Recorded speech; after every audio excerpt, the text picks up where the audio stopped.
Qupirualu, sometimes known as Qupirualu, began carving in 1950 and eventually became one of the earliest members of the POVUNGNITUK Sculptors Society, which in turn became the POVUNGNITUK Co-op by the end of the 1950s.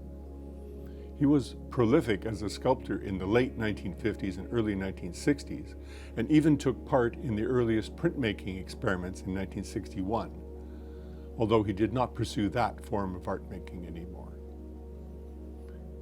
In his own community, Qupirualu became best known as an ordained Anglican minister and a respected elder, and he carved very little after the 1960s. Almost from the beginning, his carving style was quite realistic in both pose and form. There aren't many figures by this artist from the first half of the 50s, but these are all of superlative quality. Mother and Child with Ulu and Knife is one of Qupirualu's greatest masterpieces.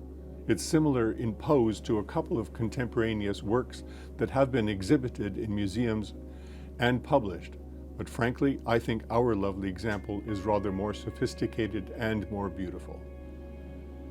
In particular, the mother's face is stunningly beautiful. The child's face also is sensitively carved, which is not always the case in early sculptures. In fact, in its overall form and finish, this mother and child is remarkably elegant. Impressive portraits of mothers and children like this one are relatively common in Inukjuak art of the early 1950s, but they're actually quite rare in PUVIRNITUQ art of the same period. At the time, PUVIRNITUQ sculptors preferred carving realistic depictions of hunters and animals.